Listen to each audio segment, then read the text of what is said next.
I hope I don't become over-emotional because I am extremely tired. But I want to stand up, sir, because I stand up with respect to you. But the people I'm really standing up for are these people that the camera can't see. I look around this room and I see a woman that's lost her father, a man who could have had a couple of men who could have had a real working life, a man whose memory is badly affected, a man with a liver disease, a man who had a liver transplant, a woman who's devoted 30 years of her life to a husband with HIV and AIDS. I see a daughter whose father I knew who died, and another wife who lost her husband. I see some parents who've devoted their life to the care of their son. I see another widow who lost not only her husband, but her whole livelihood. I see a man who's had other health problems, who continues to live with the impact of hepatitis C.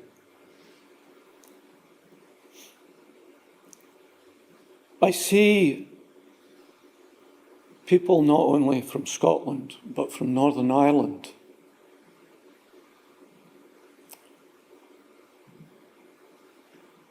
And I think about the people who might be looking into this via the web. I think about a woman, bedridden, living alone in one of the remotest parts of Scotland, helpless, lonely. People from Aberdeen, a man in a wheelchair, infected with AIDS, who's blind, who's had cancer, and somehow he's still alive. I think of a woman who not only lost her husband from AIDS, but she herself was infected with AIDS too. I think of a woman in Newcastle who lost her husband from AIDS, who's had no recognition. I think of people who need to move house because of the illness that they face and struggle to do so. There are so many, and they include obviously the wee boys with parents losing sons, particularly from York Hill. And I stand in awe, and I'm not being impertinent, sir, I stand in awe at these people. But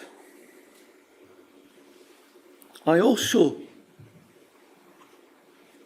look here to the lawyers, particularly those of you who represent governments, central legal offices, and so on and so forth. And governments,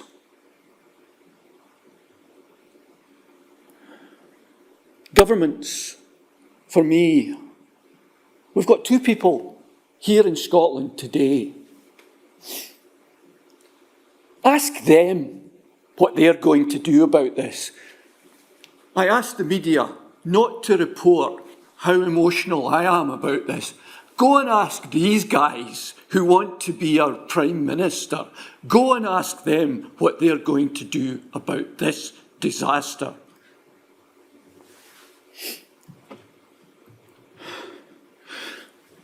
The Prime Minister, and this is a paper that I've been sent, it's not on relativity, sir, I was sent it prior to this inquiry. Back in 1990, there's an internal document from Downing Street where the then Prime Minister, the man who preached family values, said the Prime Minister, however, feared that a judge might be prevailed upon to allow time-expired cases to be brought. He was worried that one of these cases might succeed, which would be presented by the campaign as a victory on general issues. In other words, he didn't want us to win. Where's the humanity in that? Where's the compassion? When we ask the leaders of our country if they're fit to be leaders, how do you judge these people? And I asked you as lawyers, particularly those of you who are here on behalf of government, to go home today and examine your consciences and reach deep down into your very personal souls. I don't believe you're bad people, but you are people who advise. And you need to advise with compassion and humanity. So, sir, I stand, we all stand, and we will continue to do so until this matter's resolved. I thank you. Well, I'm just going to ask Mr. O'Neill and Mr. Dawson if there's anything to add. No. Bill, you have stood for us, for them, for me. It will not surprise me if in thanking you for your testimony this morning, they stand for you. Thank you. Thank you.